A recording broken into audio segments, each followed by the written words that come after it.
Okay, so talking about the blessing of the month of Ramadan, as I was talking about that Allah subhanahu wa ta'ala has revealed the Quran in this blessed month that details, that gives us the guidance for the mankind. And it has, it is also a furqan. Furqan means this is a criterion from Allah subhanahu wa ta'ala between the haqq and the batil, between the truth and the falsehoods. And Allah has commanded us in this that فَمَنْ شَهِدَ مِنْكُمُ الشَّهْرَ فَلْيَصُمْ, that whosoever, if he witnesses this month, meaning if he sights the moon, and when he's talking about sighting the moon, of course, anyone among the ummah sights the moon, that is sufficient for the rest of the ummah to fast on the witness of anyone who sights the moon. Now, we are I will touch a little bit about the subjects regarding this as well. About, of course, we understand there's an issue of global sighting and local sighting, and just talk about a little bit later on in the future. And I am talking about from what my understanding regarding the subject is, and I believe, but of course, there is an ikhtilaf on this subject of its own as well. Okay, and so this is one of the great blessings of this month, which is Allah subhanahu wa ta'ala revealed the Quran in this month. And Allah subhanahu wa ta'ala also talks about inna anzalnahu fi laylatil qadr wa ma adraka ma laylatul qadr. Allah subhanahu wa ta'ala is referring to that we have revealed, indeed we have revealed it on the laylatul qadr, which is the night of power, which Allah subhanahu wa ta'ala referred to as is the night which is khayrun min alf shahr, which is better than 1,000 months, which is the worship of 1,000 months Allah subhanahu wa ta'ala mentioned. And it is started off with Iqra bismi rabbika alladhi khalaq. Allah subhanahu wa ta'ala started the revelation by Surah Al-Alaq, the first 5 ayat that were revealed to Rasulullah sallallahu alaihi wasallam. The reason I brought this up here in this way is to just to remind us that a lot of times this question comes to the mind that Allah subhanahu wa ta'ala is saying that the Quran was revealed in Laylatul Qadr. Allah subhanahu wa ta'ala is saying it was revealed in the Shahr Ramadan. While we know that the Quran was revealed to Rasulullah sallallahu alaihi wasallam over 23 years period of time. And not only that, and the kuffar used to talk to Rasulullah sallallahu alaihi wasallam, refer to them as Allah is telling us. They used to say, why the Quran was not revealed as a whole?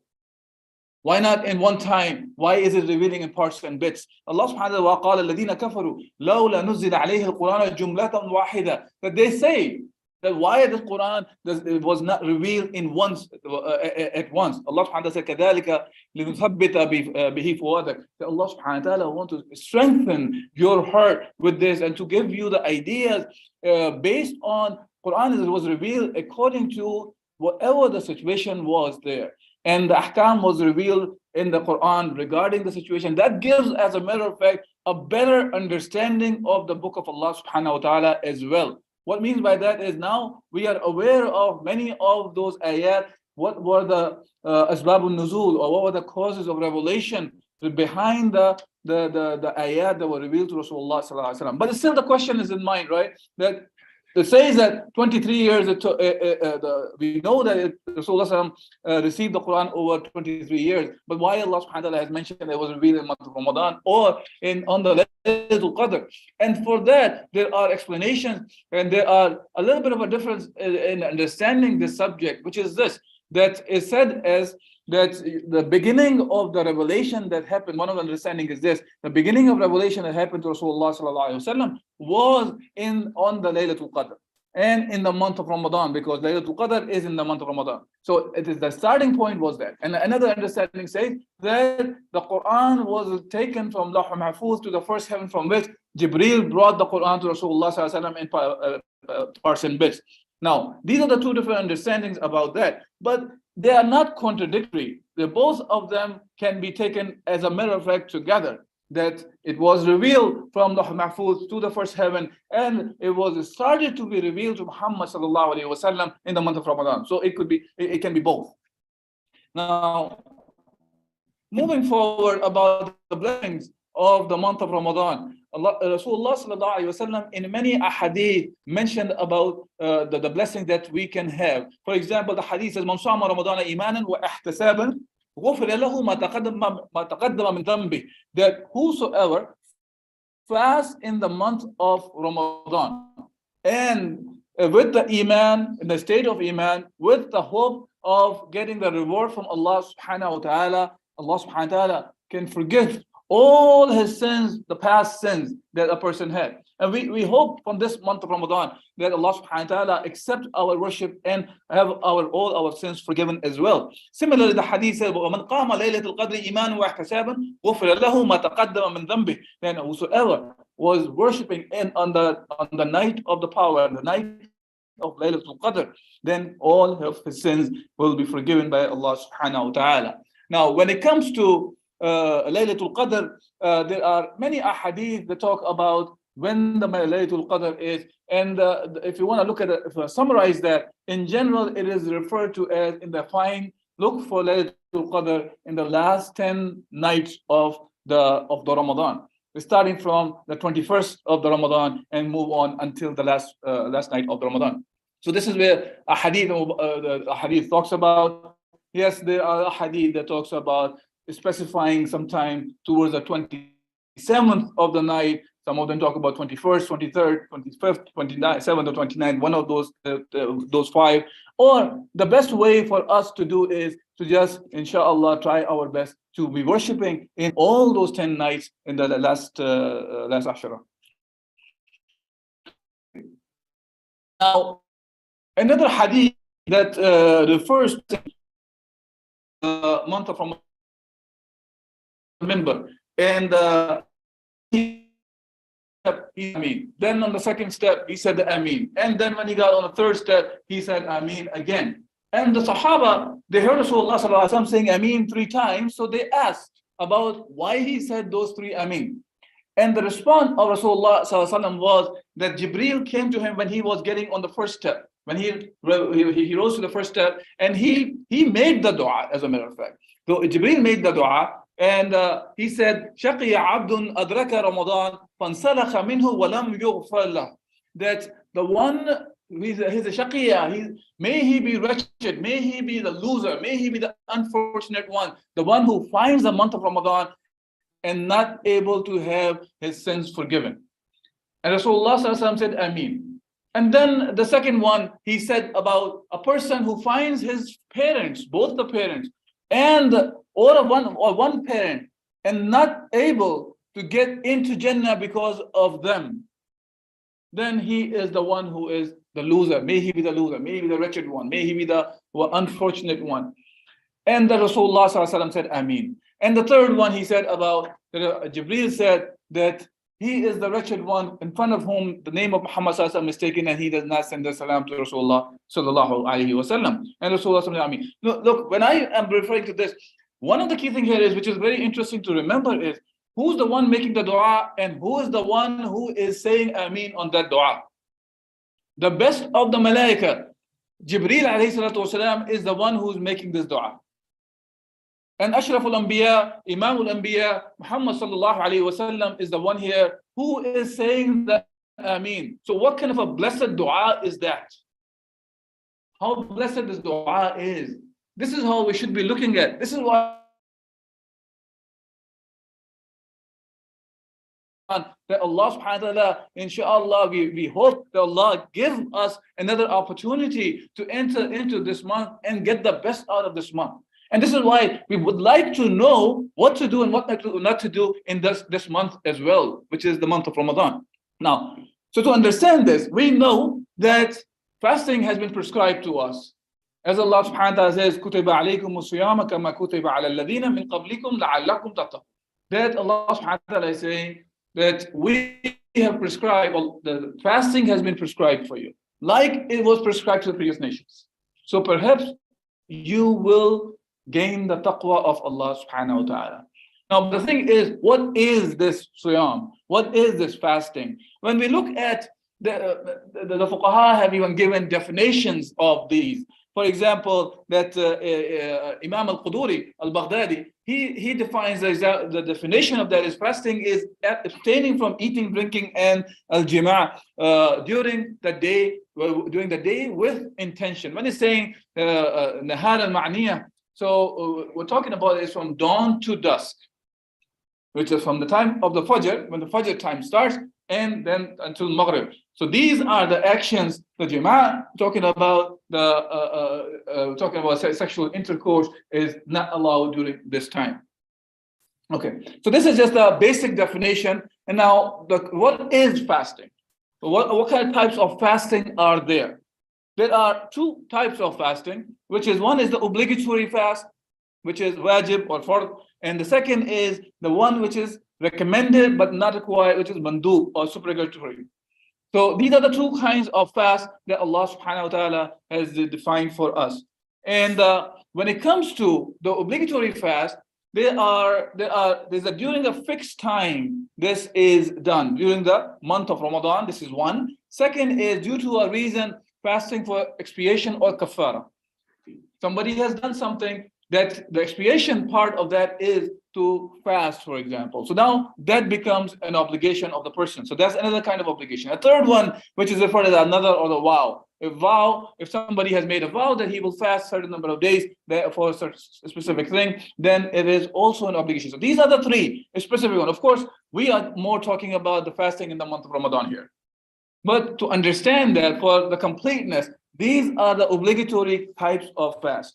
Now, when we talk about fasting in the month of Ramadan, we know that fasting in the month of Ramadan is an obligation based on the Quran, based on the Sunnah of Muhammad sallallahu alaihi wasallam, and also it is an ijma' on this subject. There's a consensus on this subject that it is an obligation. So whenever somebody says something is obligatory, the question should come to our mind is, why are you saying that something is obligatory?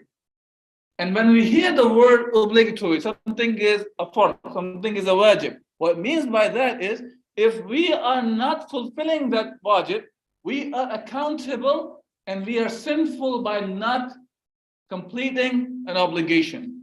And that doesn't matter what kind of obligation we're talking about. The obligation can be from the ibadat, meaning from the acts of worship, like when we talk about fasting, like we talk about salah 5 times prayer, or we talk about the salah of Salatul Jum'ah, and so on and so forth, or zakah, or hajj. All those things are part of obligations. But let's not be the one who restrict the deen to just this spiritualistic aspect of Islam. Islam is more than that. We know that. We say that even. All of us say that all the time, left and right. Islam is a way of life. Islam is a way of life. But we tend to forget when we say it's a way of life, what does that mean? Does that mean that I will be taking the Islam in a secular manner? Meaning, when somebody says religion or deen or word faith is used, so my deen is just limited to my ibadat? Or is it more than that? We know Islam is a way of life, means Islam is more than that. Islam deals with all affairs of lives as well. Islam deals with about ibadat, meaning our actions related to how we worship directly Allah Azza wa Jal, and also our relationship with our fellow Muslims and non-Muslim. Muslims are kuffar. How do we deal with them? And those dealings can be of many different ways, whether they are social dealings, whether they are economic dealings, whether they are ruling, judicial, or whatsoever it is. All of them have to be according to Islam. So that's also an obligation on us. So let's not think of it, my obligations are only limited to the 5 pillars of Islam. Islam is more than that. Islam requires us to live by Islam. So when we talk about the Quran all the time, let's take the Quran from the angle of this is the book that defines us, gives us solutions for all our problems. So this month is Shahr Ramadan, is also referred as Shahrul Quran. We recite, alhamdulillah, many of us go to the Salatul Taraweeh, listen to the Shaykh that he is, mashallah, reciting in a beautiful voice the whole Quran during these nights. But at the same time, guys, let's be serious about this book. This book is the one that was revealed to Muhammad that changed the lives of the people upside down. This book was not revealed to be read on dead people only. This book was not revealed to be used as a book, something used for barakah. When somebody's getting married, put the Quran on top of the bride and the groom and walk along with them. But whether there's haram going on under that shade of the Quran, that's not a problem for us, unfortunately, sometimes. This is not the purpose of the Quran. Quran was revealed for the living. Quran was revealed to change the lives of the people, literally upside down. This is the same Quran that revealed and changed the lives of the Sahaba to the point like Mus'ab ibn Umair radiallahu anhu, when he was in Badr and his brother Abu Aziz was one of the captives of the Badr. And one of the Sahabi was tying him down. He passed by and he said to the Sahabi who was tying his own brother Abu Aziz, he said, tie him good, his mother is wealthy. Tie him good, his mother is very wealthy, very rich. Talking about his own mother, talking about his own brother. And Abu Aziz goes, oh brother, you are my brother, what are you doing? And he said, no, the one who's tying is more of a brother. That idea of thinking the believer who says La ilaha illallah is more of a brother to me than the one who is a blood brother, who is denying the kalam of Allah subhanahu wa ta'ala, denying Islam, denying Allah subhanahu wa ta'ala. What is it that changed Mus'ab like that? That's the same book. That's the same book that changed the lives of the people. Because this book is the one that was revealed to take the people out of the dhulumat ila nur, tukhrij an-nas min adh-dhulumat ila nur. So the people can be taken out. That's the purpose of the revelation of this book of Allah subhanahu wa ta'ala, Al-Quran. Okay, so now going back to the obligation part. So when we talk about that, anybody says something is obligatory in Islam, always think of this way. Okay, what do I need to do for this obligation? What's on my neck so I will not be sinful if I'm not working for this obligation from Allah subhanahu wa ta'ala. Let's not be the one who's looking for all sorts of excuses. Whatsoever the obligation is. If somebody is proving something to you that something is obligatory, find out what is my role in that obligation. So my neck will be free on the day of judgment. That's the idea. Whatever we do, whether it's fasting, whether whatsoever it is, our idea is we want to be freed from, we want to be on the day of judgment, we want to be protected. That's the idea. Okay? So now, from the Quran, Allah subhanahu wa ta'ala says, Ya ayyuha alladhina amanu, kutiba alaykum as-siyamu kama kutiba ala alladhina min qablikum la'allakum tattaqun. O you who believe. And that's, just keep it in your mind for always. And this is the way Sahaba used to be. The moment a verse starts like this, Ya ayyuha alladhina amanu, always know there is some sort of an obligation or some sort of prohibition is coming after that.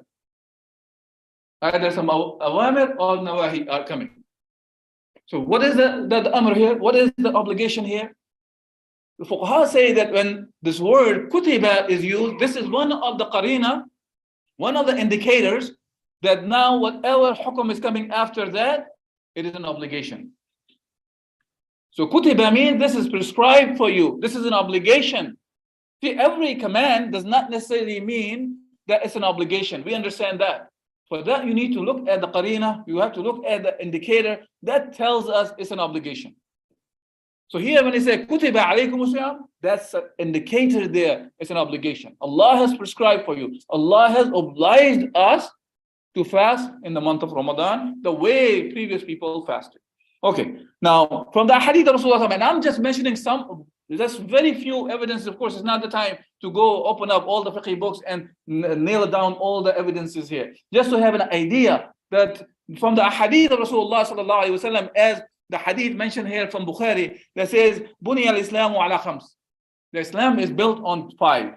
What are those 5 things? One is the shahada, la ilaha illallah, and Muhammad Rasulullah. Wa iqam as-salah. We know that the shahada, that's an obligation. That's something that Islam is built on. Other thing which is built on is salah. Wa ita zakah, and give the zakah, or take the one who has who's the Amirul Mu'mineen, or as he takes the zakah. Wal hajj, the one who has the istida' performs the hajj, the pilgrimage. And wa sawmi Ramadan, and fasting of the Ramadan. So this is from the Sunnah. From the Ijma', this is there's a consensus throughout And when this one is even saying from, which is from Bidayat al-Mujtahid, Ibn Rushd is mentioning here that all the A'immah, there was no difference of opinion. When he's saying A'immah's ijma', so this is actually going to even lower level of ijma' than ijma' Sahaba, which is a consensus of the Sahaba. So even after that, there was never a disagreement that it is an obligation. So as far as comes about fasting in the month of Ramadan, it is an obligation.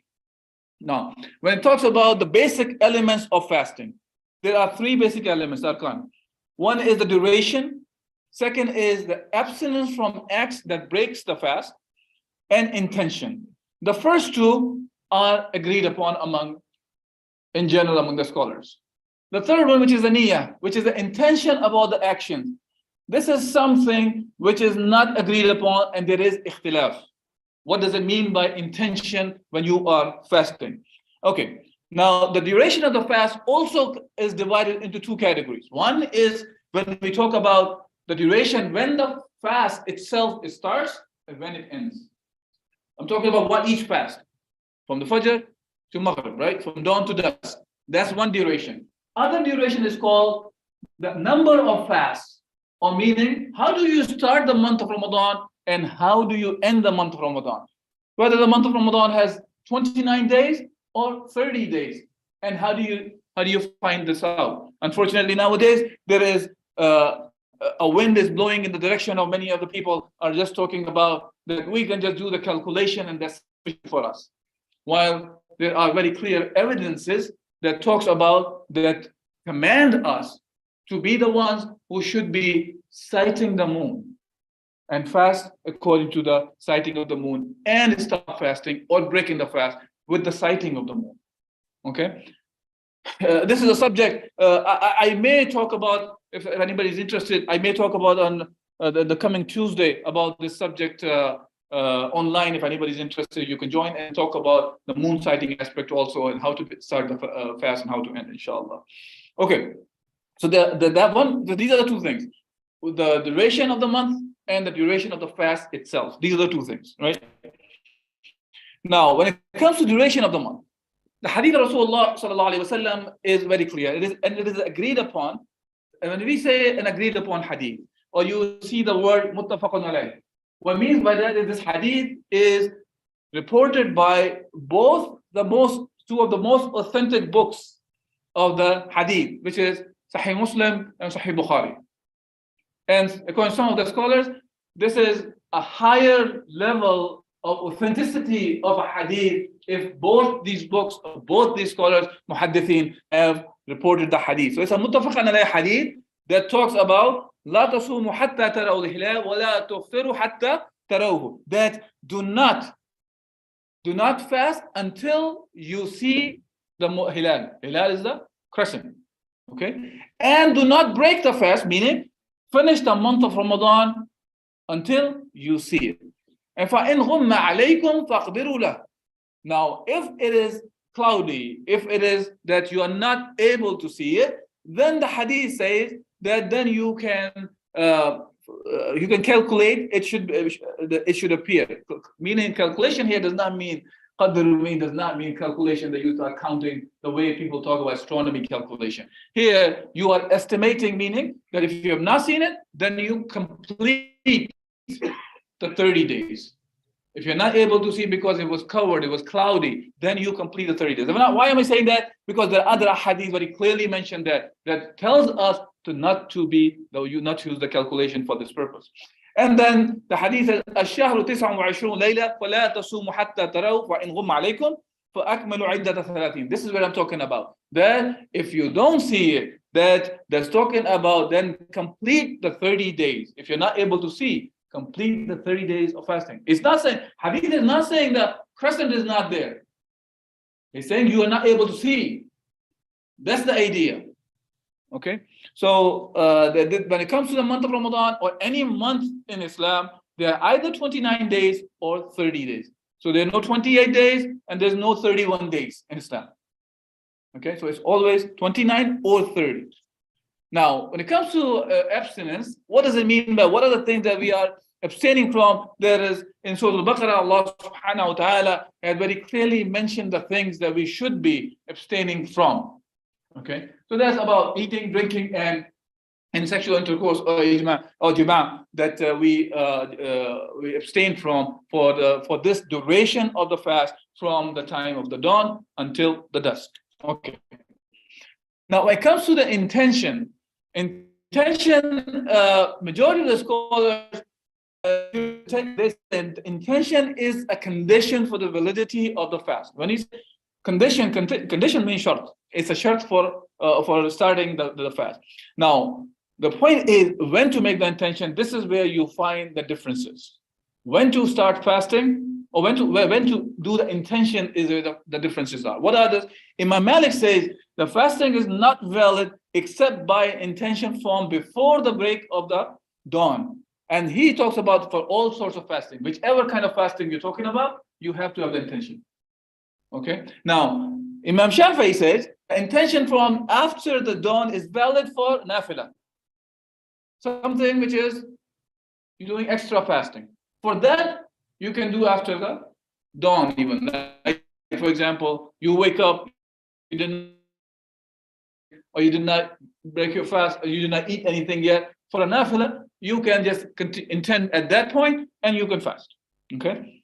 But for the wajib and the fard, that has to be, intention has to be prior to the dawn. Okay, that does not mean, just to clarify this idea of having the intention, it doesn't mean that you have to have intention every day in the month of Ramadan that I am going to be fasting, or I'm going to repeat. This is intention means this is something in your mind. So you have an intent that you are going to be fasting all the time. So you can do it in the beginning of the month, and that's good for you. Now, similarly, Imam Abu Hanifa's understanding is, he says he holds the opinion that it is followed to make intention after, you can do after Fajr, but before the Zawal. And all kinds of fasts, except for the fast that Allah liability and there's something that he's supposed to do as a kafara or okay. So this is about intention. Why am I mentioning some of the difference of opinions? So you get an idea. You can have some taste of it. Because sometimes what happens is you find different people are saying different things. As long as they have evidences from the Quran and the Sunnah for an action that they are performing, that difference of opinion is okay to go by. Now, but the thing is, yes, whichever opinion that you have concluded, you have to stick with that. It's not the idea of jumping here and there.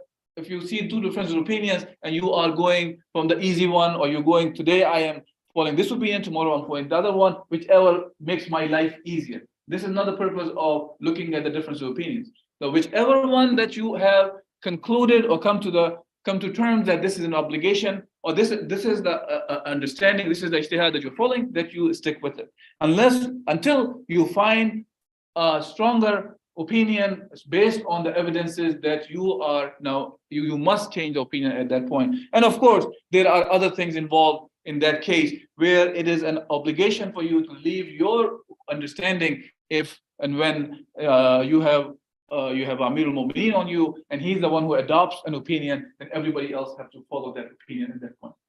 Okay. All right. Now, so how to start and end the month? We talked about that, and we were talking about this, a continuation of it. Did I go back by mistake, or? Okay. We were talking about it. Now, when it comes to witnessing, when it comes to how many witnesses do you need when it comes to the citing of them? About this subject also, you see that there are differing opinions based on the reality and based on the rulings extracted from the hadith of Rasulullah sallallahu alaihi wasallam. Abu Hanifa says if the sky is cloudy, meaning that it is very difficult for a person to see or sight a moon. In that case, even one witness is enough. But in the case of clear sky, there must be a group of people who witness to reach the certainty, meaning that if everything is clear, it cannot be just one person is the one who is able to see it. In that case, must be enough people who can conclusively say the moon was sighted. Imam Malik says it requires at least 2 witnesses for the beginning and the completion of Ramadan. So Abu Hanifa goes for both. Beginning or end is one is enough in the case of cloudy. Otherwise, you need enough people to make to reach certainty. Imam Shafi'i said they require at least one witness to beginning of the Ramadan, but require at least two for the end of the month of Ramadan. Okay. Now, of course, there was differences about the subject of global sighting and local sighting, as I've mentioned before. I just want to say one simple thing before, even if you are interested in listening to a conversation on this subject later on or not, which is when we talk about even local sighting, the way it is done today, the local sighting is not, most of the places what I have seen is not really a local sighting anymore. It has become more of a political issue.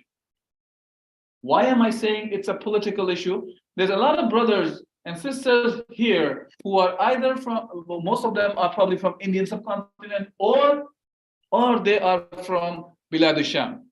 And I'll use both their examples. The ones who use this local sighting, let's take the example of Indian subcontinent first. So according to that local sighting, the way it is used today, not in the past, the way it is used today. For them, until 1947, the local moon was one. 1947, country is split into two, and even though Pakistan and India, and Pakistan was East Pakistan and West Pakistan, which is about 1,200 miles away from each other. Oh, the moon became two also, based on the rulers. Then after 1971, it's split further into three. So Bangladesh, India, and Pakistan. And now each one has its own moon. And if you look at the map of Pakistan, when it talks about Northwestern Frontier Province, which is Pakhtunkhwa is called today, it is bordered with Afghanistan. Literally, the people go back and forth like you cannot even distinguish between the people who's Pakistani and who's Afghan. So that if the moon is sighted like a mile outside the border of Pakistan and Afghanistan, that's not good for Pakistan. And if it's sighted same area in Pakistan, it's not good for Afghan, according to this understanding, which is not the correct understanding to begin with. Now, the very same people in Pakistan, 1,000 miles away, Karachi will follow whatever is sighted in that 1,000 miles away within the Pakistan. But they will not follow mile away, which is Afghanistan. They will go for Iran in the border, or whatsoever you want to take it. So what I'm trying to say here, my brothers and sisters, it's no more actually the rules that were defined for local sighting are not even applied anymore. They are only applying what? Political borders that were defined or drawn by, as a matter of fact, colonialists among us. I mentioned Sham also, Bilad al-Sham. Today, when we say Syria, people just think of, because translation of Sham, normally in Urdu, or in Urdu we still say Sham is Sham. But what comes to mind for Sham is today Syria or Syria, yeah? But that's not true. Sham was not that. Sham was today's Urdun, Lebanon, Jordan, Palestine, and Syria. They were all combined. And some of them even take some part of Turkey also, part of Bilad al-Sham.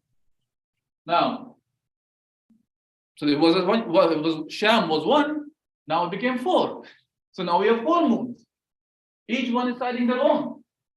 That's why we use the local sighting. That's not what Islam was intending. Even the local sighting scholars are intending. They used to say local sighting means actually, well, if you share the part of the night with somebody, that's your region still. And actually, if you pay attention to that, even if you take that way, the whole world becomes one region. Because now, if let's say a country A is here, country B is here, they share the night. And let's say the country Z is there. So A and Z may not share the night, but these two share. So B shares with the C, so now they have to fast.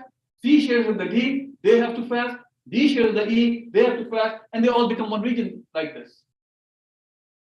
So it's a global, moon is one. So I understand there is a hadith that talks about that that about that there can be local siting be done. What I'm trying to prove here, brothers and sisters, is the one that we refer to as a local siting is not really local siting in essence anymore.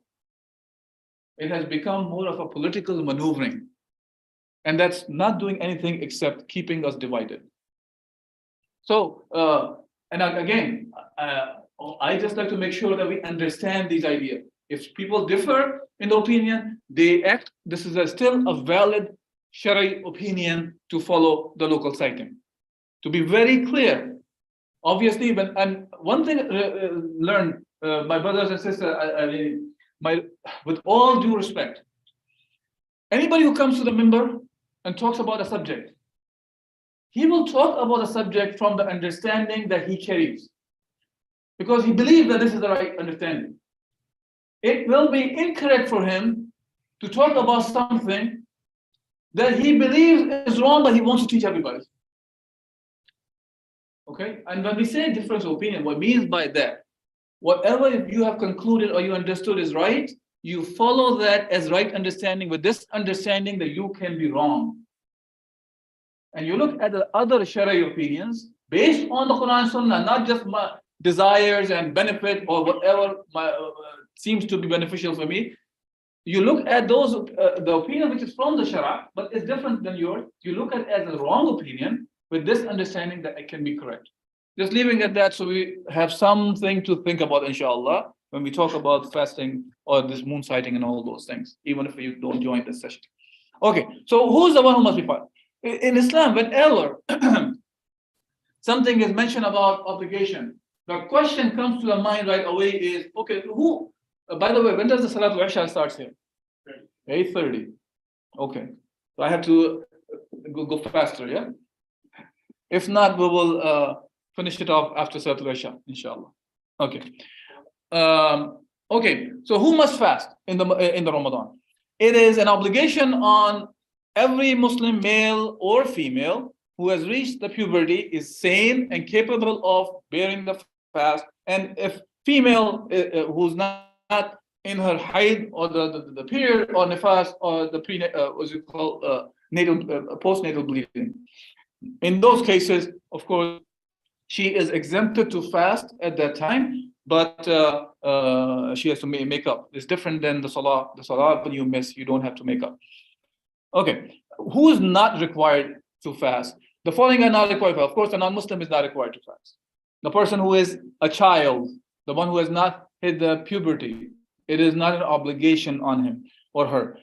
Someone not sane, someone who he's majnoon, his brain does not work properly, and someone who fasting exhausts because of advanced years or having an illness from which he or she is unlikely to recover from. In those cases, they are not obliged to fast. In some of the cases, for the old age or illness, of course, there is a little bit of a difference that we have to look into in what cases they can fast if they want to, but it's they're not obliged to fast. Okay, and who is permitted to fast or not fast? In some cases, the case of a sick person and a traveler. These two people they have the rukhsa, they have the permission that if they don't want to fast, they don't have to fast. But if they want, they can. As Allah subhanahu wa ta'ala says, وَمَنْ كَانَ مَرِيدًا أَوْ عَلَى سَفَرٍ فَعِدَّةٌ مِنْ أَيَّامٍ أُخَرَ يُرِيدُ اللَّهُ بِكُمُ الْيُسْرَ وَلَا يُرِيدُ بِكُمُ الْعُسْرَ وَلِتَكْمِلُوا الْعِدَّةَ وَلِتُكَبِّرُوا اللَّهَ عَلَى مَا هَدَاكُمْ وَلَعَلَّكُمْ تَشْكُرُونَ. Here Allah subhanahu wa ta'ala is saying that if whoever is who's sick. Okay, we'll just pause for a few minutes. For that, inshallah, we'll continue. Allah Akbar. أشهد أن لا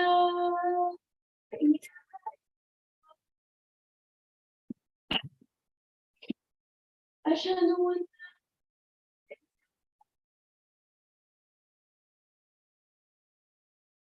أشهد أن محمد أشهد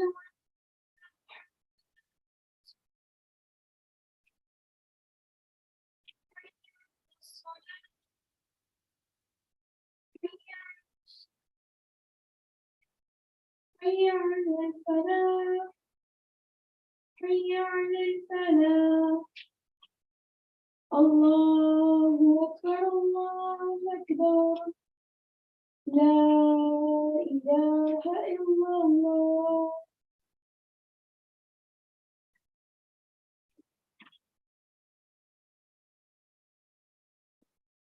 Okay. Inshallah, what we'll do is let's try to cover what we can in next 5 to 7 minutes before the Salat Aisha time, and then we'll wrap it up after Salat Aisha, and we'll open the floor for Q&A as well. Okay. All right. So the people who are traveling or sick, they are allowed. It's up to them if they can. They want to fast, they can. But it's not. They have the permission not to fast. And when it comes to the traveler, the hadith of Rasulullah ﷺ that talk about the people in his time, in the time of Rasulullah ﷺ, they were given the option. And during that month of Ramadan, the hadith says we traveled with Rasulullah ﷺ during the month of Ramadan, but neither the observer or the fast, or the one who was fasting, found fault with the breaker of the fast, nor the breaker of the fast found fault with the observer of the fast. Meaning, they did not look at each other, the one who was fasting, as if he's committing a sin, or the one who's not fasting is committing a sin. So either way, it was allowed. Hence, we say that it is permissible in both the cases. And the hadith of Rasulullah ﷺ talks about the rukhsa, that this is the rukhsa, hiya rukhsatu min Allah, faman akhadha biha fahasan. That if a person who takes the rukhsa, permission from Allah subhanahu wa ta'ala, it is good. وَمَنْ أَحَبَّ يَسُوَ فَلَا جُنَاحَ عَلَيْهِ. And the one who loves to fast, even though he has the rukhsa, there is no sin on the person. So either way, it is okay. It is not, there's no force on the people. Now, other people who are also permitted to fast or not are pregnant women, a woman who is nursing, and an old person. It's not that they must not fast or they must fast. They have the option here, meaning they can fast and they may not fast. And for that, what should be done? So there's a qada for the sick and the traveler, meaning they have to make up the fast that they have missed. Now, for that, there are varying opinions about that. Some jurists, they say that it is obligatory to do the qada in the same fashion as ada. What does it mean by qada and ada? What it means by that is, if you have missed the fast back to back, then you have to fast them back to back as well, consecutively. While the others say, no, you don't have to fast back to back. So let's say if a sister, she has missed 7 fasts, or 8 or 10 fasts in the month of Ramadan, because of which Allah subhanahu wa ta'ala has given her the permission. But in that case, one of the opinions says that it has to be same back to back. Others say, no, it doesn't have to be, which is a sound opinion, that it doesn't have to be back to back. Okay, and some hold the opinion that it is desirable to do the qada consecutively. So now it is desirable. It is mustahab to do it back to back. Okay, now about the question comes in, and a lot of time that comes to the mind, what about those fasts that you have not did the makeup until the next Ramadan is approaching? For example, a person who did not fast last year's Ramadan, and now about the new Ramadan is about to start. What do you do now if you did not make up those fasts? So for that, there is ikhtilaf about that delaying the fast until the next Ramadan. It starts. Imam Shafi'i, Malik, and Hanbal, they say that expiation besides the qada is required, meaning you have to give the fidya as well, besides doing the qada. And Hassan al-Basri, Ibrahim al-Nakhai, they said that it is not obligatory. Which is, what is not obligatory? You don't have to give the fidya or expiation. Now, there are different opinions for it. If a person dies with the qada on his neck, a group of jurists say it is if a person dies having missed an obligatory fast, no one else is to fast on his behalf. That's one of the opinions.